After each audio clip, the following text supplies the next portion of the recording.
बच्चे जो हैं आइडियोलॉजिकली मतलब अच्छे इंसान होते हैं, या ये कहे कि इंसान जो है वो पैदाइशी अच्छा होता है। ये बात आइडियोलॉजिकली सही है या फिर रियलिस्टिकली, या फिर ये आइडियोलॉजिकल है या फिर रियलिस्टिक है, फिलोसॉफिकल है या रियलिस्टिक है? ये बात को आप कैसे मानते हो? ये सवाल था। तो इस बात से तो किसी ने डिनाई नहीं किया कि इंसान अच्छा और बुरा दोनों हो सकता है। क्यों जी? सारे ने माना भाई इंसान अच्छा भी हो सके, इंसान बुरा भी हो सके। लेकिन साथ के साथ एक लाइन और है कि बच्चा जब पैदा हुआ उसके बारे में आप कैसे बताओगे कि अच्छा है कि बुरा है? ये तय है कि वो अच्छा ही है जब वो पैदा हुआ है। क्यों भाई? बताते जाइयो। जब वो पैदा होया तब वो 100% प्योर है, अच्छा है, परमात्मा का रूप है। तो फिर वो बिगड़ा कब? उसने कहा, मतलब कोई भी ये पूछेगा कि बच्चा पहली बार बिगड़ा कब, यानी वो परमात्मा से, अगर वो परमात्मा का रूप है तो वो रूप शैतान का रूप भी कभी बन गया। एक दौर ऐसा भी आया जब वो किसी न किसी के लिए शैतान का रूप भी बना, यानी ऐसा कुछ काम किया उसने जिससे कि सामने वाले को ये लगा कि इतने घिनौने इंसान भी हो सकते हैं क्या, मतलब किसी न किसी इंसान ने किसी न किसी के साथ। तो वो इंसान पहली बार कभी उस रूप से हटा होगा, तभी जा करके शैतान की दिशा में गया होगा, शैतान की सोच की दिशा में। क्यों भाई? तो इसमें बहुत सारे मत मिलेंगे आपको, लेकिन एक बात सब लोगों को मालूम होगी कि बच्चा जितनी भी इंफॉर्मेशन सारी दुनिया की लेता है, या जितना भी पोषण लेता है अपने सर्वाइवल के लिए, अपने शरीर की ग्रोथ के लिए, वो माँ से लेता है जब वो पेट में होता है, और माँ से लेता है वो नाल के थ्रू। ठीक है ना? यानी हम उनका जो कनेक्शन है वो नाल है। मानते होंगे कि नहीं? और जब बच्चा पहली बार माँ के गर्भ से बाहर आता है उस वक्त वो रोता है। रोने से ही उसकी सांस की प्रक्रिया चालू होती है, ये भी पता होगा। ठीक है? यानी कि पहली सांस उसे आती है जब वो पहला ऐसे रोएगा, जब वो मतलब पहला पहला चिल्लाएगा, वो जोर से चिल्लाएगा उसे, तो उस वक्त उसकी पहली सांस आएगी, मान लो। मतलब उससे पहले वो एक आप ये मान सकते हैं कि उससे पहले जो माँ के पेट में जो उसकी ग्रोथ हो रही है, उसका ब्रेन डेवलप हो रहा है, उसका ब्रेन डेवलप हो रहा है, वो ब्रेन काम कर रहा है, इतना काम कर रहा है कि वो किसी एक्टिविटी के ऊपर लात भी मारता है पेट में, है ना?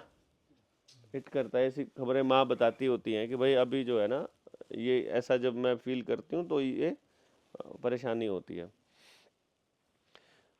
अब यहाँ से मुझे जो समझ आया वो ये आया कि उसका दिमाग तो काम कर रहा है लेकिन वो अंदर जिंदा नहीं है। जैसे आदमी के मरने के बाद भी उसका दिल और दिमाग काम करता रहता है। जिंदा वो कब हुआ? जब उसने पहली सांस ली। आदमी मरा कब? जब उसने आखिरी सांस ली। तो जब वो जिंदा हो रहा है रोने के साथ ही, उसी वक्त मैं ये मान के चल रहा हूं कि उसमें वो आया जिसने उसको बच्चा बनाया या इंसान बनाया। मान लो मुझे आप देवेंद्र कहते हो, तो रोने वाली पहली सांस के साथ देवेंद्र इस शरीर में आया है। और जितने महापुरुषों से आपने सुना हो या किसी ग्रंथ में पढ़ा हो या कहीं पर पढ़ा हो या आपके अनुभव से आपने जाना हो, जो इस शरीर में आया वो परमात्मा का रूप है। मतलब हम ये सुनते भी हैं कि बच्चे परमात्मा का रूप है। तो अगर वो परमात्मा का रूप है तो मुझे परमात्मा ने कोई ना कोई तरीका दिया होगा अपने उस रूप, उस स्वरूप को पहचानने, उसको जानने और उससे जुड़ने का है। और कोई बॉडी में ऑर्गन भी दिया होगा उससे जुड़ने का, और कोई तरीका भी दिया होगा। यदि हम सब लोगों को यह पता चल जाए कि वो शरीर का अंग कौन सा है जिससे उससे जुड़ा जाए, यानी जैसे फोन मेन्यू पता है ना कि डायल बटन यहां से होता है, नंबर मिलाने के बाद ये बटन दबाएंगे तो डायल हो जाएगा, तो वो उस परमात्मा को डायल करने का भी कोई ना कोई बटन हमारे पास होता होगा, या उससे बात करने का, या उससे जुड़ने का, कनेक्ट होने का।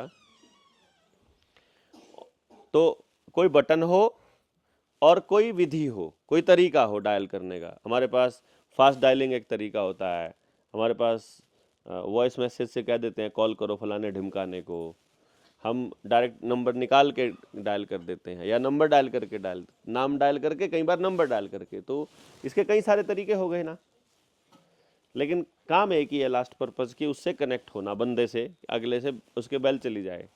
तो राम जी के यहाँ भी बेल बजती होगी कहीं ना कहीं, कोई ना कोई तरीका होगा। ऐसा नहीं हो सकता है कि वो ना हो, क्योंकि उसी का रूप है ना वो। तो मैं ऐसा मानता हूं कि जिस दिन भी बच्चा उस परमात्मा से टूटा है, उस दिन वो पहली बार पहला कदम उसने शैतान की तरफ रखा है, बुराई की तरफ रखा है। मतलब मेरा ये मानना है, पहला ब्रेक उसका परमात्मा से हुआ और उसने पहला कदम शैतान की तरफ रखा। फिर उसका दूसरा ब्रेक हुआ तो उसने दूसरा कदम रखा, और ऐसा करते करते उसके जीवन में जब जब कोई ऐसी घटना घटी कि वो परमात्मा से दूर हुआ, तब तब वो उस बुराई की तरफ चला। ऐसे सहमति हो सकती है यहाँ पे? नहीं हो सकती ना, मतलब क्योंकि शुरू में वो जुड़ा हुआ है, हम वहां से पहले दिन से कर रहे हैं। तो अब जब तक वो उस नाल के साथ जुड़ा हुआ है तब तक वो पोषण तो वहां से ले रहा है, और जब तक उसने बोलना शुरू नहीं किया है, जब तक भी उस बच्चे ने बोलना शुरू नहीं किया, तब तक आपने एक नोटिस किया होगा कि माँ उस बच्चे को सोते हुए कभी नहीं टोकती ना, सोने इब्बे ना ठावा, गोदी भी नहीं उठाती, बल्कि जब सो रहा है तो सोने दो इसको। सोते हुए को कोशिश ये करता है माँ बाप हमेशा कि एक बिस्तर से दूसरे बिस्तर पर भी ना बदले, जो पहला शुरुआत के जो दिन होते हैं। और इसके बाद एक दौर आता है, यानी जब माँ और बच्चा आपस में बात करते हैं बिना बोले। बिना बोले बात करने का तरीका ये माँ बता सकती है बहुत अच्छे से, लेकिन मैं आप लोगों को बता रहा हूं, आप भी इसको कभी अपनाएंगे तो आप समझ जाइएगा। जब भी आप बच्चे की आंखों में आंखें डाल के देखते हो और आपके दिमाग में कुछ भी चल रहा होता है, बच्चा तभी पकड़ जाएगा जो भी चल रहा होगा। मतलब 10 सेकंड तक आप छोटे बच्चे की आंखों में आंखें डाल के जब माँ देखेगी ना, तो उनका दिमाग एक सिंक्रोनाइजेशन पे आ जाएगा। तो बच्चे को भूख लग रही होगी तो माँ को पता चल जाएगा, बच्चे को बाथरूम सुसु पोटी जाना होगा तभी पता चल जाएगा, और माँ क्या सोच रही है ये भी बच्चे को तभी पता चल जाएगा। अगर माँ दुखी होगी, बच्चा रोता रोता भी चुप हो जाएगा। दुखी माँ के पास आपने कभी बच्चे को रोते हुए नहीं देखा होगा, वो अपने आप चुप हो जाता है ऑटोमेटिकली। ये इतना क्लासिक कनेक्शन होता है बच्चों का माँ के साथ, और माँ से पहले उनका कनेक्शन रहता है परमात्मा के साथ, या माँ के बाद कह लो। मतलब दोनों में से ये मेरे बस की बात नहीं है बताना कि पहले होता है उधर कि पहले उधर होता है ये उस बच्चे को ज़्यादा पता होगा है। अब वो उस टाइम पर जब वो कनेक्शन बन रहा है, तब आपने बच्चे को सोते हुए कभी कभी हंसते हुए देखा होगा। वो सो रहा है, वो सोते सोते हंस रहा है। अब आप में से जितने लोग कनेक्टेड हैं, वो कनेक्ट होने के बाद की हंसी और बच्चे की सोते हुई हंसी आप देखोगे एक ही है। ठीक है ना। वो लोग जो जो कनेक्टेड है या कनेक्शन को समझते हैं उनको पता है ये बात। यानी कि वो हंसी बिल्कुल वही है, प्योरिटी के साथ वाली। इसका मतलब है उस वक्त वो कनेक्शन में है। तो पहला कनेक्शन हमारा कब टूटता है? जब बच्चे का मतलब पहला कनेक्शन परमात्मा से कब टूटता है? जब उसके घर में कहीं शोर हो जाए, कहीं बहुत बड़ा झगड़ा हो जाए, कोई टीवी, रेडियो, माइक, डीजे की आवाज उसे उस डिस्टरबेंस में ले जाए, या जब भी कुछ भी ऐसा घटित हो जो नेगेटिव हो, नकारात्मक हो। समझ रहे?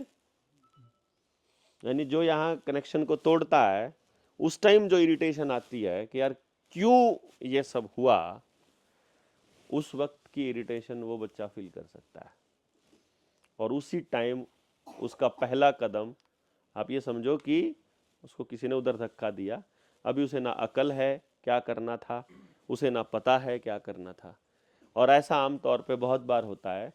सुबह का जो कनेक्शन का टाइम होता है वो सबसे स्ट्रांग होता है सुबह का। तो मान लो कोई बच्चा 3:30 बजे और 4 बजे कनेक्ट हुआ है, और 6-7 बजे तक वो कनेक्टेड चल रहा है, और 7 बजे फटाक से मम्मी पास में आती है और पकड़ के उसको हिला देती है, चल चल बेटा तेरे स्कूल का टाइम हो गया। वो उस वक्त उस प्राइम पावर के साथ कनेक्टेड था और हमने वो कचरा कर दिया। और आमतौर पे आपने देखा होगा कि आपके बच्चे का स्कूल यदि 7 बजे का है गर्मियों में, तो बस आमतौर पे 6 बजे आ जाती है आपके गांव या आपके आसपास, और 5:30 बजे या 5:45 बजे आपको बच्चा उठाना पड़ता है। तब तक उसका पूरा साइकिल कहीं हो नहीं रहा होता। तो सारा कचरा अगर बच्चे को उस कनेक्शन से, उस परमात्मा से तोड़ने का काम अगर कोई संस्था कर रही है तो वो स्कूल है। क्योंकि उस बच्चे के पास ये फ्रीडम नहीं है कि वो कभी भी स्कूल जा सकता है। फिर अगला कनेक्शन टूटने का दूसरा रास्ता, कि वो आपसे कम्युनिकेट करता है साइलेंटली, चुपचाप, शब्दों का जब तक उसको नहीं पता है। और हम खोए हैं, माँ बाप खोया है अलग दुनिया में, पैसे की दुनिया में, पावर की दुनिया में, फ्रस्ट्रेशन की दुनिया में, घरों के आपसी झगड़ों में, लोक दिखावे में, अपनी ड्यूटी में, अपनी नौकरी में, यहां पर उलझा हुआ है वो। तो जब बच्चा कनेक्शन बनाने की कोशिश कर रहा है आपसे, बताने की कोशिश कर रहा है आपको, क्योंकि ये चीजें थोड़ी सी हाई लेवल की हो जाएंगी, कि बच्चा माँ से बात करता है कैसे, टेलीपैथिकली, बिना बोले, दिमाग से दिमाग को मैसेज। ये बात यदि किसी ऐसे शख्स को बताई जाए जिसने मोबाइल को काम करते हुए ना देखा हो, तो शायद यकीन नहीं करेगा। लेकिन इसमें कहीं कोई तार नहीं है, कुछ नहीं है, ये अमेरिका में बैठे आदमी से बात कर लेता है। अगर ये बात कर लेता है, आदमी ने बनाया है, आदमी के दिमाग से बनाया है। आपको मालूम होना चाहिए मोबाइल का सारा कॉन्सेप्ट ह्यूमन ब्रेन से लिया गया है, टोटल कॉन्सेप्ट। यानी आदमी आदमी से बात कैसे करता है, ये वेव जो थ्योरी है, यानी कि आप वेव ट्रांसमिशन थ्योरी जिसको कहते हैं, कि एक जगह से दूसरी जगह तरंग कैसे जाती है, इसको उन्होंने स्टडी किया लंबे समय तक। और वो जान गए हैं कि देयर इज अ वर्ड, एक शब्द है जिसका नाम है क्वांटम एंटेंगलमेंट। ये क्वांटम फिजिक्स का एक शब्द है, क्वांटम एंटेंगलमेंट। क्वांटम एंटेंगलमेंट क्या है? क्वांटम एंटेंगलमेंट का मतलब यह होता है कि ब्रह्मांड में कोई दो चीजें जब क्वांटम लेवल पर कनेक्ट हो जाती हैं, क्वांटम लेवल पर। वो जो कनेक्शन मैं जो बच्चे का और माँ का बता रहा हूं, और जो बच्चे का और परमात्मा का बता रहा हूं, और जो योगियों का और परमात्मा का कनेक्शन बता रहा हूं, वो क्वांटम एंटेंगलमेंट है, वो क्वांटम लेवल पे कनेक्शन है। वो जो कनेक्शन जब हो जाता है दो अलग अलग चीजों का, ब्रह्मांड में कहीं से कहीं भी हो, वहां पर जो इस दिमाग में चल रहा होता है वही इस दिमाग में चल रहा होता है। वो प्योरली सिंक्रनाइजेशन में होता है, जैसे आप स्क्रीन शेयरिंग करते हैं कॉन्शियसनेस के लेवल पर। समझ रहे हो? मैं ज्यादा हैवी बोल रहा हूं?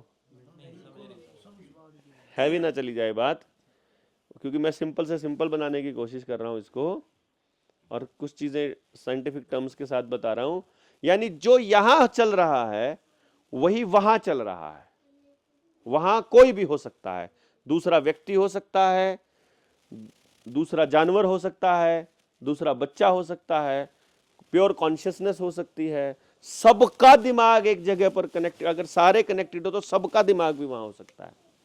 ये वो पकड़ चुका है। जैसे कौन कॉल होती है, जैसे ग्रुप कॉल होती है, सारे एक ही जगह पर कनेक्टेड है वो, तो वो कनेक्शन को उन लोगों ने डिकोड किया और उसका इस्तेमाल इसके अंदर थोड़ा बहुत करने की कोशिश करी। इसीलिए वो मोबाइल से दिमाग के साथ कनेक्ट करना और दिमाग से मोबाइल पर कनेक्ट करना, मैसेजेस भेजना और मैसेज रिसीव करना। आप सोच रहे थे जूता लेना है और जूते की एडवर्टाइजमेंट आ जाएगी, इसे कैसे होता है? इसका मतलब यहाँ दिमाग से जो तरंगें निकलती हैं वो इसको पकड़ वो ये पकड़ सकता है उनको, और यहाँ से जो तरंगे हैं वो हमारे दिमाग पे असर डालती हैं। जो इसमें से तरंगें निकलती हैं वो हमारे दिमाग पे असर डालती हैं। तो जब भी हम कान पे यहाँ लगाते हैं तो वो रेडिएशंस हमारे दिमाग को खराब कर रही होती हैं। मतलब खराब इन द सेंस उस सिंक्रोनाइजेशन को तोड़ रही होती हैं। तो जब छोटा बच्चा सुबह कनेक्शन जब उसका टूटेगा, जब भी वो कोई ऐसा काम देखेगा या सुनेगा या करेगा जो लो एनर्जी लेवल का होगा, घर के अंदर जैसे चक्कर क्या होता है, मैं एक चीज बहुत बताता हूं, मतलब ये पेरेंटिंग में बड़े स्टेज से बोलने की बातें नहीं है, पर ये माइक्रो लेवल पे बात समझने की है कि क्योंकि बच्चे के पास जो दिमाग है वो प्योर कॉन्शियसनेस है इस टाइम तक, उसके पास कोई उसने किताबें नहीं पढ़ी हैं, उसने अब तक कोई वेद शास्त्र नहीं पढ़े हैं, उसने अभी तक किसी पिताजी का ज्ञान नहीं सुना है, उसने किसी का ज्ञान नहीं लिया है, तो उसके पास जितना नॉलेज है वो प्योर नॉलेज है, जो ऊपर का नॉलेज जिसे हम कहते हैं। ठीक है? तो उसके पास एक नॉलेज है कि वो आपकी फ्रीक्वेंसी को पकड़ सकता है। आपने नोटिस किया होगा, जैसे कुत्ता है, कुत्ते का ऑनर, जब भी आप घर में जाओगे तो कुत्ते का ऑनर आपको आवाज लगा के बोलेगा डरना मत, डरना मत।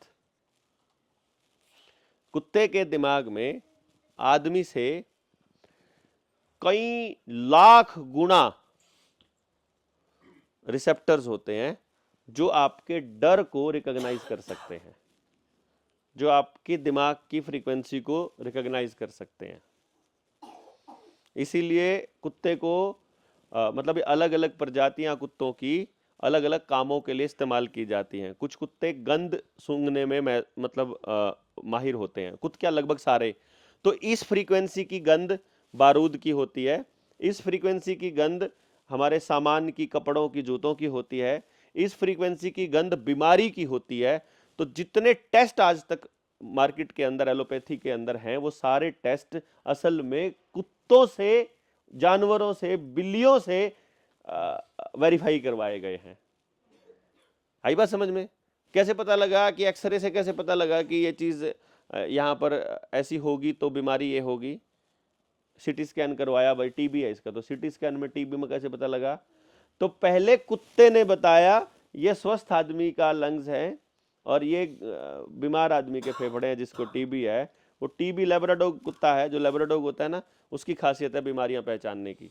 वो कैंसर, टीबी, हेपेटाइटिस और टाइफाइड और दूसरी बीमारियां, पेट मतलब अंदर फूड पॉइजनिंग जो भी है, वो एग्जैक्ट जगह पर पॉइंट आउट करके बता देगा यहां पर बंदे को प्रॉब्लम है। एग्जैक्ट। इन कुत्तों को बहुत अरसे से, मतलब पुराने अरसे से हमारे बुजुर्ग जो हैं वो यूज करते आ रहे हैं डिटेक्शन के लिए।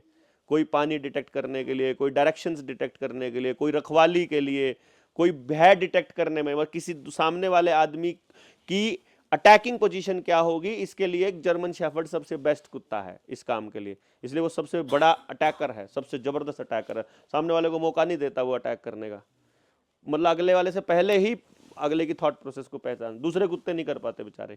तो ये हर कुत्ते की ऐसे करके हर जानवर की अपने पास वो है। तो जैसे कुत्तों को फ्रीक्वेंसी पढ़ने का हुनर रहता है, वैसे ही बच्चों को भी फ्रीक्वेंसी पढ़ने का हुनर रहता है। आपके मोहल्ले में, आपके पड़ोस में कोई ऐसी महिला पुरुष ऐसा मिलेगा जो आपको बिल्कुल पसंद नहीं है, क्योंकि वो आदमी जो है हमेशा नेगेटिव बातें करता रहता है, वो व्यक्ति आपके घर की दहलीज में एंटर करते ही बच्चा रोना चालू कर देगा। ऐसा बहुत बार हुआ होगा आपके साथ भी, आपके घरों में, कि इसकी यू गरमा आवे ना, या यू गोदी में ठावे ना, तभी रोने शुरू कर देता है वो बच्चा। उसका कुछ बिगाड़ा नहीं उसने, उसको कुछ कहा नहीं उसने, लेकिन वो बच्चा क्या कर रहा है असल में, क्या क्या कर रहा है, वो फ्रीक्वेंसी पकड़ के और अपना रिएक्शन बता रहा है, ये नहीं चाहिए, ये नहीं चाहिए, ये नहीं चाहिए। लेकिन हम क्या कर रहे हैं, आ भाई रामफल बैठ, हैं, बैठ जा, चल चाय बनाते हैं, बना भाई चाय बना फटाफट। वो वहां बैठ करके इतनी नेगेटिविटी फैला रहा होता है, और वो बच्चा इरिटेट हो रहा होता है कि इस आदमी को निकालो यहां से। समझ रहे कि नहीं समझ रहे? हाँ तो जरूर समझ रहा। मेरे नहीं समझ मारा, मैं क्या कह रहा।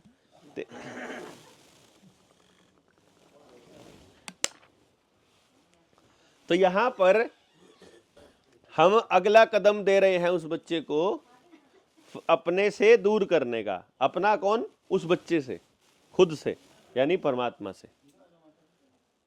समझ रहे? नेक्स्ट, ये पहले एक कदम हो गया, उसको नींद से उठाना, बे टाइम उससे उसको ना समझना कि वो उस वक्त किस पोजीशन में है। दूसरा, फ्रीक्वेंसी के लेवल पर अपने घर की फ्रीक्वेंसी और अपनी ऊर्जा पे काम ना करना। अब अगर आपसे कोई बोले अगर उस बच्चे की प्योरिटी को बरकरार रखना है तो क्या क्या करना पड़ेगा? उस प्योरिटी को बरकरार रखने के लिए सबसे पहले आपको अपने घर की ऊर्जा और वाइब्रेशन पे काम करना पड़ेगा। और हम पहले से ही फ्रस्ट्रेशन वाली, इच्छाओं वाली, एम्बिशंस वाली, तरक्की वाली, फेलियर वाली, हैं, लेट हो गया वाली, जल्दी हो गया वाली, नुकसान हो गया वाली फ्रीक्वेंसी पे रहते हैं। हमेशा ही रहते हैं कि नहीं रहते माँ बाप? तो बच्चा जब ऐसी फ्रीक्वेंसी से घिरा रहेगा तो वो कभी कनेक्शन की तरफ जा पाएगा? मुझे तो नहीं लगता जा पाएगा, है ना। तो पहले तो अपने को इस फ्रीक्वेंसी, इस थॉट प्रोसेस को बदलना। दूसरा, साउंड फ्रीक्वेंसी। हमारे आसपास हमेशा ही बहुत ही गलत तरह की साउंड्स चलती रहती हैं। कभी वो कह देगा गाड़ी वाला आया कचरा निकाल, कितनी इरिटेटिंग लगती है वो, मतलब हद लेवल की इरिटेटिंग लगती है वो। हर बच्चे के दिमाग में कैसे बजती होगी वो। हाँ मतलब कहीं भी चले वो, मतलब मैं तो जो बात कर रहा हूँ उसको समझिए आप, कि वो बहुत इरिटेटिंग रहती है। दूसरे नंबर पे ये जो सुबह सुबह मस्जिद में अजान होती है, मंदिरों में आरते चल पड़ते हैं और गुरुद्वारों में पाठ चल पड़ते हैं, उनका जो साउंड सिस्टम है वो बहुत अच्छी क्वालिटी का नहीं होता है। वो वैसा होता है वो टीन वाला, और जो एक्चुअली साउंड की, अगर वो कुछ अच्छी बात कह भी रहा होगा तो उस क्वालिटी को वो इतना खराब कर देता है कि अल्टीमेटली वो कानों में कर्कश आवाज पड़ती है। वो मतलब मधुर आवाज नहीं रहती है कि आपको वो मधुरता दे रही हो, आपको वो अच्छी फीलिंग दे रही हो, वाइब्रेशन अच्छी दे रही हो। तो दूसरा काम ये कर रही होती है। तीसरा, फिर हमारे मैक्सिमम मतलब जितने भी आसपास गाड़ियों की टी टी पी पी ची ची सुबह सुबह ही चालू हो जाती है। तो ये सारा काम, जितनी आवाज़ें हैं उनमें से एक भी आवाज़ प्राकृतिक आवाज़ नहीं है। पक्षियों की आवाज़ नहीं है, हैं, चिड़िया की कोई आवाज़ नहीं है, या मतलब एनिमल की कोई आवाज़ हो किसी तरह से, भेड़ बकरियों की ही सही वो भी हो। और ये बात आप लोगों को, जो जितनी बातें मैं कह रहा हूँ इनमें आपको ये जो टर्म्स मैंने यूज़ की हैं, चाहे एनर्जी की, फ्रीक्वेंसी की, वाइब्रेशंस की, कनेक्शन की, क्वांटम एंटेंगलमेंट की, इन सब लोगों को, ये सारी चीज़ें आप रिसर्च करेंगे तो आपको थोड़ी चीज़ें पता चलेंगी कि मैं क्या कहने वाला था, आवाज आवाज हाँ, ये रिसर्च में मतलब साबित हो चुका है कि पक्षियों की जो आवाज़ है, पेड़ों से निकलती हुई हवा की जो आवाज़ है, साई साई की जो आवाज़ होती है, बांस में से जो हवा निकलती है उस टाइप से आवाज़ आती है पूरी, और जो पेड़ों पे जो ची ची रहती है उनकी, दूसरे जानवरों की जो आवाज़ है, हर आवाज़ का एक फ्रीक्वेंसी लेवल है, और वो आवाज़ असल में इंसानी दिमाग की फ्रीक्वेंसी को, उसकी मतलब कोऑर्डिनेशन को बनाने में हेल्प करता है, मतलब उसको सही करने में हेल्प करता है। यानी आपके घर में, हर घर में एक पेड़ का होना आवश्यक है यदि हम अपने बच्चे की को उस कनेक्शन में रखना चाहते हैं। हम अपने बच्चे को, यानी या हमारे घर के आसपास कोई ना कोई पेड़ हो, और पूरे गांव में कम से कम एक तो ऐसी जगह होनी चाहिए जहां बहुत बड़ा पेड़ हो, जिसमें पीपल, बरगद, और तीसरा पेड़ कौन सा होता है वो, नीम, जिसको त्रिवेणी बोलते हैं, वो इतना भव्य हो, इतना बड़ा हो, जिससे कि वहां इतने पक्षी आकर के रह सकते हो कि शाम को 6 बजते ही जो उनकी ची ची ची ची ची ची ची ची जितनी ची ची हमको सुनाई देगी, उतना ही दिमाग हमारा शांत रहेगा, ये हमारा शांत रहेगा, और जो बच्चा है वो कनेक्शन फील करेगा।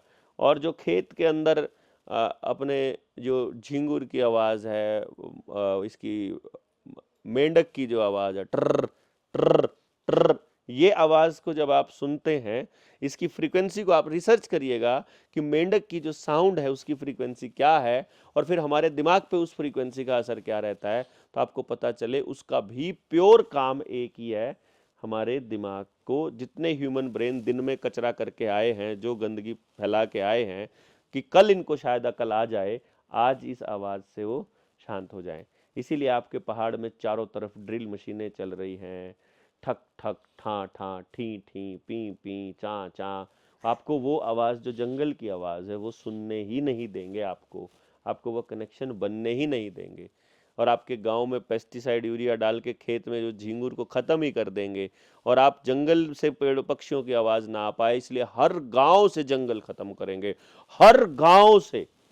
कमाल की बात यह है, किसी गांव में किसी बहाने से, किसी गांव में किसी बहाने से, लेकिन जो गांव की मूल अर्थव्यवस्था का आधार है, उसको खत्म करने की कितनी योजनाबद्ध प्लानिंग है,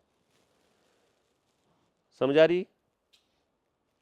अब जिस बच्चे ने अपनी उम्र के पहले 6 साल में इतनी गंदगी देख ली हो, आप सोचते हो वो बड़ा होकर अच्छा इंसान बन पाएगा? हाँ जी,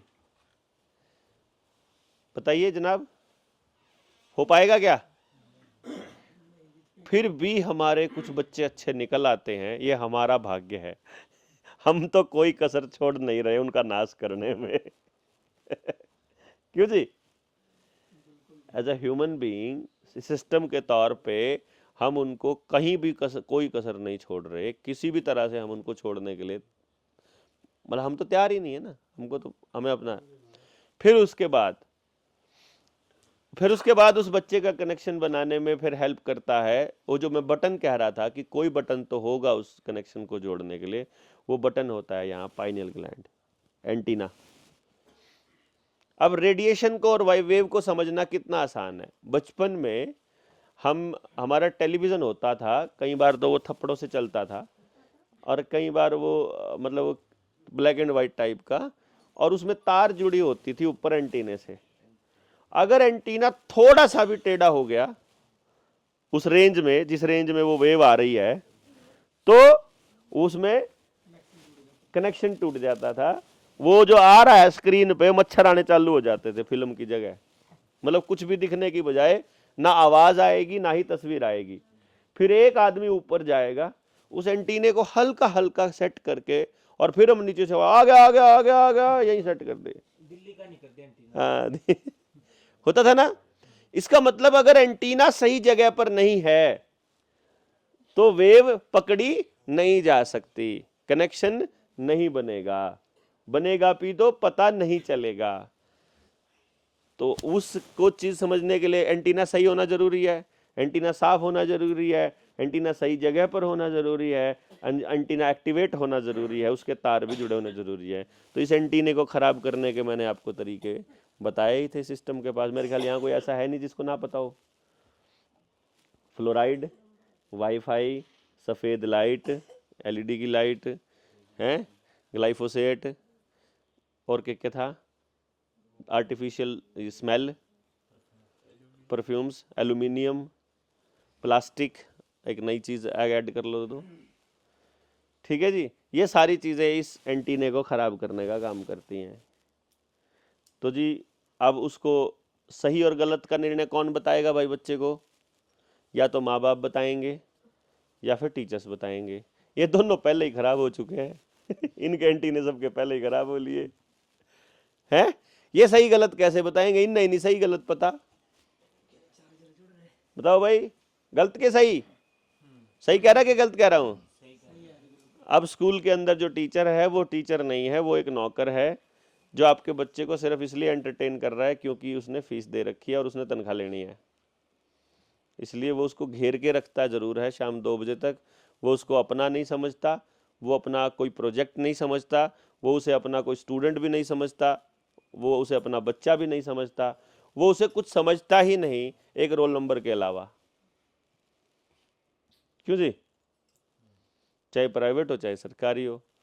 और माँ बाप अपने बच्चे को ही, मैंने कुछ माँ बाप को ये कहते हुए सुना है कि उनके बच्चे ने उनको दुखी कर दिया है, वो दुखी हो गए अपने बच्चे से, वो परेशान हो गए अपने बच्चे से, वो दुख मतलब खुश नहीं है अपने बच्चे से, और उनका बच्चा जो है ना वो पड़ोसियों ने बिगाड़ दिया है। वो ये कभी हाँ नहीं करेगा कि मेरा ही करा हुआ काम है ये तो सारा कांड, ये पड़ोसी तो मैंने ही दिए थे इसको, ये टीवी तो मैंने ही दिया था, सारा कुछ तो मेरा ही दिया हुआ था। तो फिर वो जो माँ बाप है उसको ये बताने वाला कोई नहीं है कि भाई परेशान मतलब होने का नियत में था क्या तेरे, मतलब अगर नहीं था तो फिर मतलब अगर तेरे को लगता था कि कोई बच्चा परेशान कर सकता है तो तुमने पैदा क्यों किया? झेल ही नहीं सकता है तो, और किया है तो ये बात श्योर है कि तेरे घर में जो बच्चा पैदा किया है परमात्मा ने कोई ना कोई पर्पस सोच के पैदा किया होगा कि इस घर में इस संतान को पैदा करना है। क्यों? पर्पस क्या है? कभी आप पुराने कुछ लोग हैं, क्योंकि हम देवभूमि में बैठे हैं, तो ये परंपराओं के रूप में हमारे बुजुर्गों ने परंपराओं के रूप में कुछ चीज़ें हमको दी हैं। जैसे एक शब्द यूज़ करते हैं जो हिंदू बहन के भाई होते हैं जो अपने आप को हिंदू कहते हैं मुझे बड़ी हंसी आती है उन लोगों के ऊपर। वो एक्चुअली वो मतलब भारतीय कह दे तो अंडरस्टूड हो जाएगा, क्योंकि ये शब्द असल में गाली है। जो हिंदू शब्द है ना असल में तो गाली है, और वो बड़े खुश होकर बोलते होते हैं इन। और हमारी परंपराओं में एक शब्द है जिसको हम पितृ ऋण बोलते हैं, पिता का ऋण, यानी जो भी पिता ने, उसमें एक शब्द, उसमें एक चीज आती है जिसको मैं यहाँ पर हाईलाइट करूंगा खाली, कि पिता ने जो जिम्मेदारियां मतलब उठा ली थी, ये बेटे का फर्ज है कि वो उन जिम्मेदारियों को पूरा करे। यहाँ से समझ आई वो शिमला वाली बात? यहाँ कनेक्ट होगी ना कि क्यों करना पड़ेगा। मैं जो बात बोलता हूं कि भाई हमको एक काम करना पड़ेगा, हमें हमारा पर्पस क्या है ये समझना पड़ेगा। हमारा पर्पस, हमारा मतलब इंसान का पर्पस क्या है, और यदि हमने वो पर्पस नहीं समझा तो हम लास्ट मोमेंट तक भी अपने होने को सार्थक नहीं कर पाएंगे, है ना। और होने के पर्पज में इन ऊपर तो बटन दाब के साइलेंट कर लो, ऊपर वाला दाब के। अब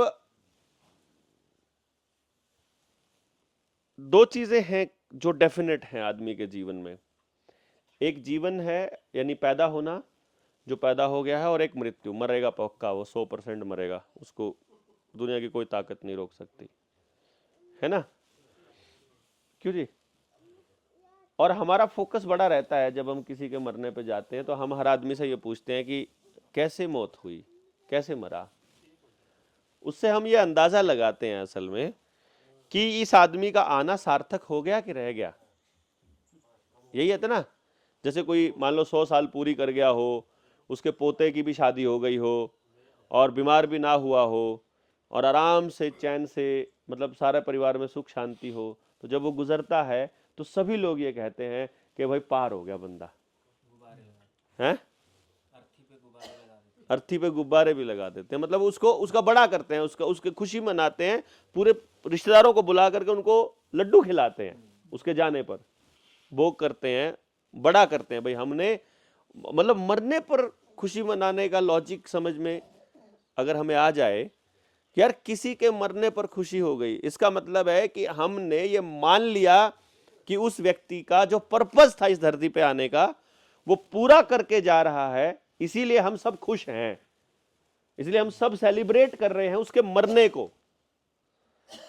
और कोई आदमी अपना मकसद पूरा किए बिना अगर निकल जाए, मतलब अरे अभी तो शादी भी नहीं हुई थी, जैसे कि उसका शादी करना ही पर्पस है, लेकिन हम वो बोलेंगे, मतलब क्योंकि हमें एग्जैक्टली नहीं पता ना कि मकसद क्या था, तो हम बहाने ढूंढेंगे, मतलब कि भाई अभी तो कम उम्र थी यार, अभी तो शादी हुई थी यार, अभी तो पोते का मुंह भी नहीं देखा यार, अभी तो ये भी नहीं किया, अभी तो ये भी पेंडिंग था, यानी वो सारे काम पेंडिंग थे गिना के हम उसके मरने पर दुख व्यक्त करेंगे यदि हमें ऐसा महसूस होगा कि उसके आने का पर्पस हल नहीं हुआ है तो।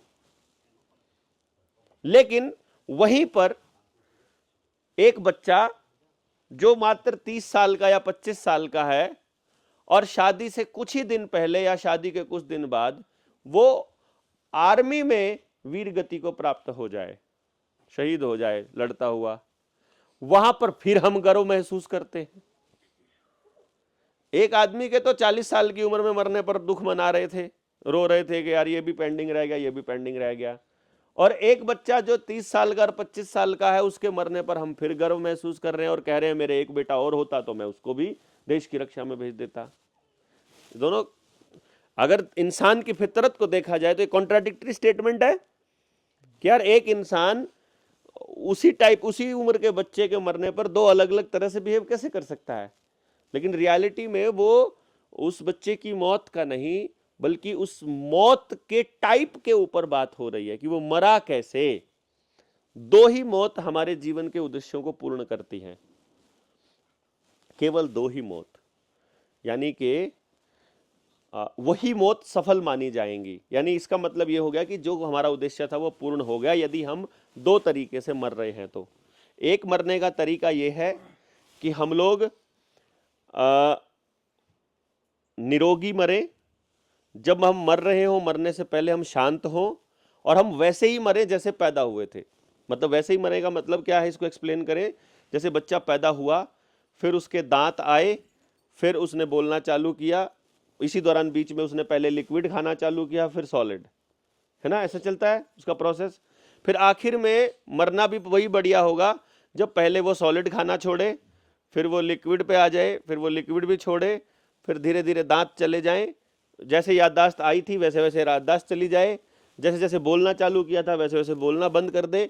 मतलब जैसे वो पीक पर गया था वैसे ही वो उतार पे आकर, और जब उसके सारे काम वही हो जाएं जो छोटे बच्चे की तरह हाथ कांपना, चीज़ों पकड़ ना पाना, वो जब वो हो रहा हो तो सब लोग घर के उसकी सेवा में लगकर अपने आप को गौरवान्वित महसूस करते हैं। और फिर वो अंत में जब अपनी अंतिम सांस ले उस वक्त वो बिल्कुल चैन से हो, अमन से हो, तो वो सब लोग उसके मरने पर ये खुशी मतलब ये मनाते हैं कि इसने अपना जीवन पूरा कर लिया, इसने अपना मकसद पूरा कर लिया। एक तो ये मौत होती है जो परफेक्ट मौत होती है, पूर्ण शांति की, संपूर्ण शांति की मौत। इसीलिए जो लोग हैं समझ वाले लोग वो हमारे बच्चों को या हमें कहते हैं कि संतोष हमें होना चाहिए, हमारे मन में शांति होनी चाहिए, 24 घंटे अल्टीमेट पीस, वही पीस कि जिंदगी के सारे मकसद पूरे हो चुके हैं, वो पीस हमारे चेहरे पर जब होगी, जब हम मर रहे हैं, तब समझो हमारा भी मकसद पूरा हो गया है। तो या तो वो पीस के लिए वेट करो 150 साल, 200 साल, 150 साल या 100 साल, 100 साल, 90 साल, पोता पोती भी आ जाए और वो सारा काम हो जाए, या फिर उसको आप अभी के अभी एक्सेप्ट कर लो कि भैया जितना चाहिए था मिल गया, बात खत्म, अब अपनी जिंदगी पूरी हो गई, अब जो बाकी जिंदगी जिएंगे वो बोनस में जिएंगे। तो अब जब आप मरेंगे तो भी आप वही मौत मरेंगे जो एक बुजुर्ग मर रहा था। समझ आ गई? यानी पीस वाली मौत। अब इसको अगर हम एक लाइन में बोले तो अल्टीमेट पीस वाली मौत। क्योंकि आज के टाइम पर क्या हो रहा है, एक्सीडेंट का नहीं पता कब हो रहा है, हार्ट अटैक का नहीं पता कब हो रहा है, और पता नहीं किस चीज का हो रहा है। तो उस वक्त बच्चे के दिमाग में या इंसान के दिमाग में एक भी ऐसी इच्छा है जो उसकी पूरी नहीं हुई है, देखिए बंद हो गया और पूरी होने के चांसेस हैं, ये मतलब उसकी तमन्ना है, पूरी पूरी करने की तमन्ना है, तो अब उसको वो जो तमन्ना पेंडिंग पड़ी है वो उसे फिर पूरी करनी पड़ेगी, या उसके बच्चे को पितृ ऋण के रूप में। अब यहां में कोई ये, अब ये पितृ ऋण शब्द जो है ना, ये किताबों का आ गया, इस वाले को अगर हम साइड में कर दें तो इसका ये मतलब हो जाएगा कि आदमी का जो पर्पस था पूरा करने का वो पूरा नहीं हुआ होगा, तो उसे वो पूरा करना पड़ेगा, या उसके बिहाफ पर किसी और को करना पड़ेगा। तो फिर जिसने किसी और का किया तो उसका कौन करेगा? ठीक। अब एक तो ये मौत हो गई जो अल्टीमेट पीस वाली मौत है। दूसरी जो मौत है जिसको बेहतर मौत माना जाता है वो है किसी और के लिए लड़ते हुए या फिर कोई एडवेंचर करते हुए। एडवेंचर करते हुए किसी को पहाड़ से कूदना है, पहाड़ पे चढ़ना है, भाई मैं तो माउंट एवरेस्ट जाऊंगा, मैं तो सबसे ऊंची चोटी पे चढ़ूंगा, तो उस चढ़ते चढ़ते मर गया कोई, ठीक है, मैं तो जहाज से कूदूंगा 10,000 फीट की ऊंचाई से, उस कूदने में मजा आ रहा है, अपना हंसी खुशी मर रहा है, या मैं तो फौज में लड़ते हुए मरूंगा, या समाज के अंदर रक्षा करते हुए दूसरों के लिए, किसी दूसरे के लिए जब कोई मरता है, वो पीस अल्टीमेट पीस वाली।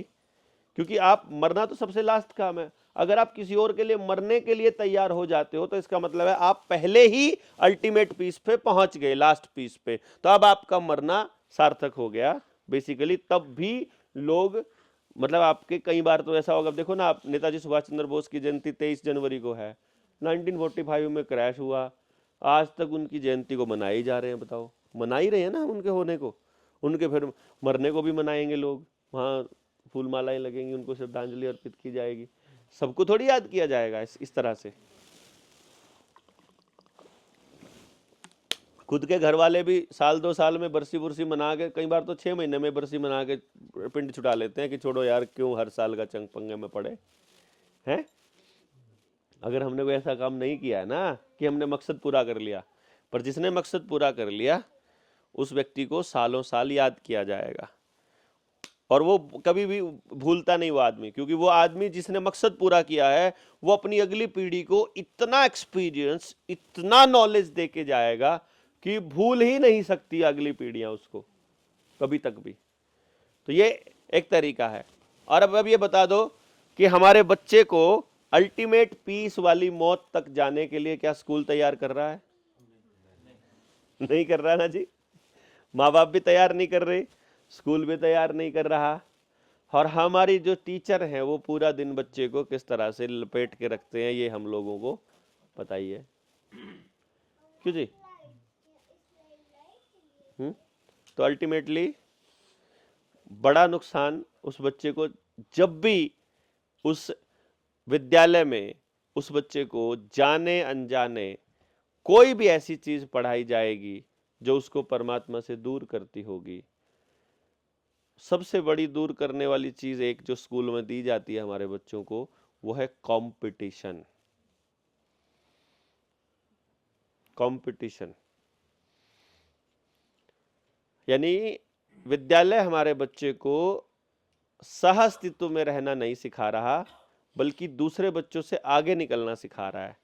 विद्यालय हमारे बच्चों को सिखा रहा है कि तुम्हारा होने का अस्तित्व केवल तब है जब तुम फर्स्ट आते हो। अगर तुम फर्स्ट नहीं आते हो तो फिर तुम्हारे अंदर कुछ कमी है। अब आप सोच के देखिए, क्लास में 40 बच्चों में फर्स्ट, सेक्शन 4 हैं तो 160 में फर्स्ट आना पड़ेगा, और अगर पूरी 10वीं क्लास है तो पूरे ज़िले में फर्स्ट, फिर पूरे स्टेट में फर्स्ट।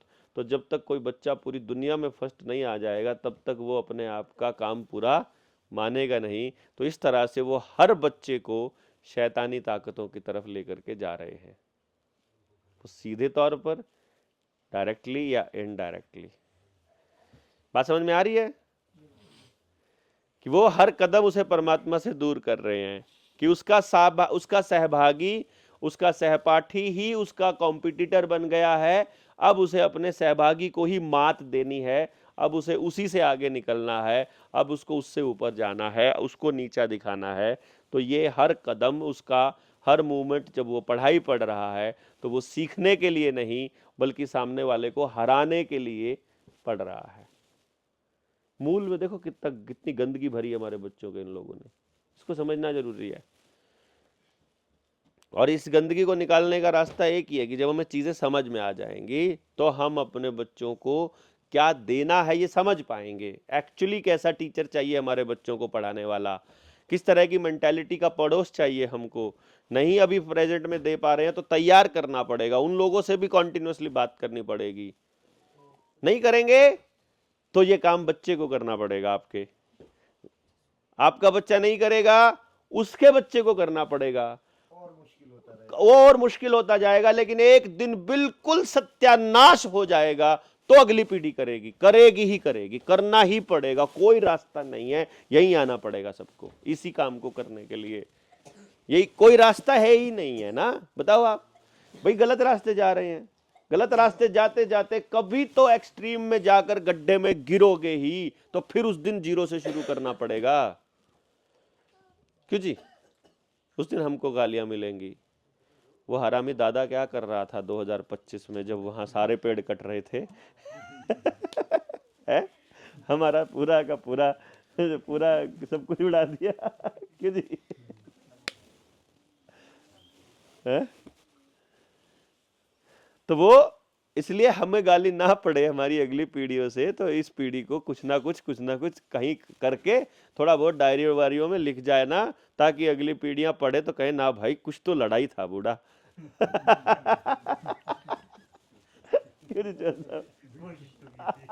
कोशिश तो की थी, चल कामयाब नहीं हुए नहीं हुए वो तो अगली बात है, लेकिन अगले बंदों ने कसर तो नहीं छोड़ी, सारे मुद्दों पे लिख के गया हुआ है हमारा भी बूढ़ा। कॉपी मिली एक पुरानी उसकी है, वो वहां पे कभी हार्ड कोटी में ट्रेनिंग हुई थी, वहां ये वाली बातों पे डिस्कशन हुआ था, उन लोगों ने किया था कि ये करेंगे ये करेंगे ये करेंगे।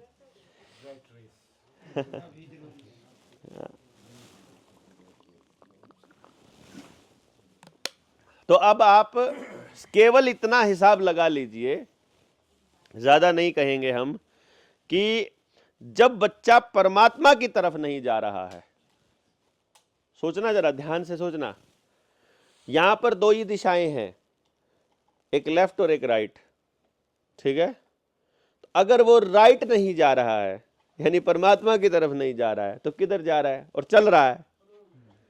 ऑब्वियसली वो लेफ्ट में ही जा रहा है, वो शैतान की तरफ ही जा रहा है फिर। हाँ जी, बच्चा यदि परमात्मा की दिशा में नहीं जा रहा है, यानी कि उसके पथ पर नहीं चल रहा है, हैं? हाँ हाँ, परमात्मा से शायद भाव कुछ और है हमारे लिए। नहीं करेंगे, अभी कभी करेंगे, मैं एक बार कंप्लीट कर लूं फिर उसके बाद क्वेश्चन आंसर पे आते हैं।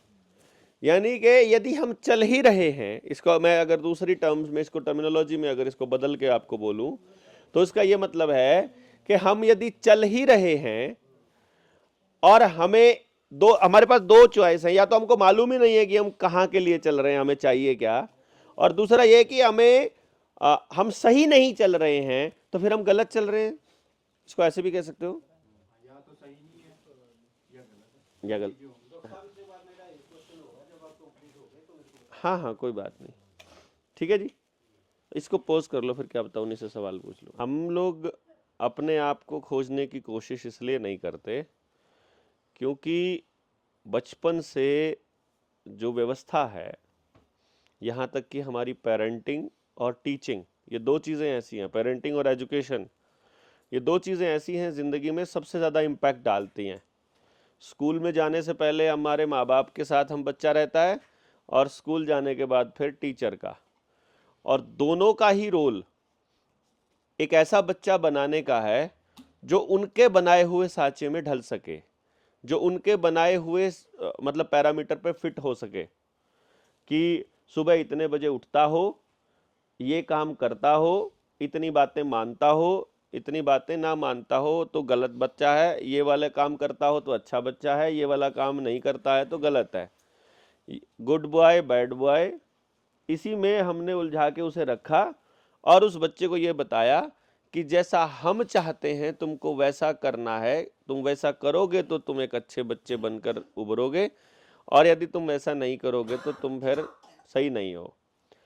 और क्योंकि उस बच्चे ने, अब उसका जो सारा ट्रस्ट है वो इन्हीं दो लोगों के ऊपर है, यानी एक पेरेंट्स और एक टीचर, तो जो भी उसे बताया जा रहा है, और क्योंकि उसे आत्मज्ञान अपना तो है नहीं, तो उसे वो जो भी बता रहे हैं वो हर कदम अपने से दूर हो रहा है, हर कदम। इसीलिए वो अपनी जीवन की सार्थकता किसी ऐसी चीज में ढूंढ रहा है जो उससे बहुत दूर है।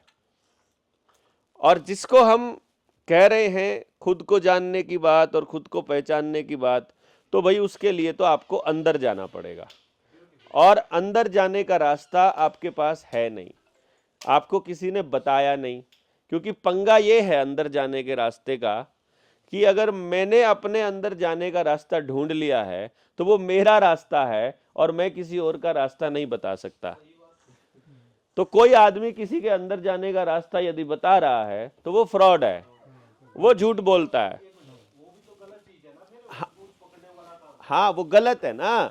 तो अब इसका मतलब ये हुआ कि कुछ पैरामीटर्स ऐसे हैं, जैसे मैंने बताया कि उस जिसको आप परमात्मा कह रहे हैं वो है कि नहीं, ये एक सेकेंडरी पार्ट है। मैं उसे खुद को ही परमात्मा मान लेता हूं कि मेरे अंदर जो बैठा है मैं उसे मान लेता हूं, और मैं उस परमात्मा से यदि कनेक्ट होना चाहता हूं या मैं अपने अंदर जाना चाहता हूं, उससे जुड़ना चाहता हूं, तो उसके लिए सबसे पहले आपको मूल चीजें पूरी करनी पड़ेंगी। मूल रिक्वायरमेंट, यानी टीवी चलने के लिए बिजली आनी चाहिए, मतलब पावर। वो कनेक्शन बनने के लिए आपका एंटीना यानी कि आपका पाइनियल ग्लैंड। पावर कहां से आएगी आपको? यहां से, ब्रेन से। उस कनेक्शन की पावर ब्रेन से आएगी, दिमाग से आएगी। दिमाग की क्या खासियत है मैं आपको बताऊं। दिमाग इस दुनिया का सबसे पावरफुल टूल है।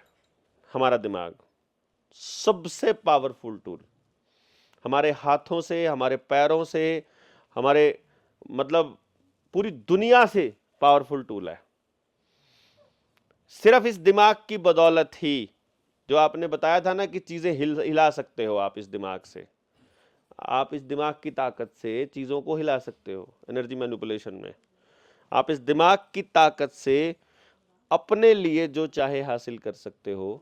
थोड़ा डॉक्टर साहब, सॉरी, एक पारिवारिक चला है, हम परिवार ही एक करिए भाई। एक्सपेरिमेंट ही करके बता देते हैं।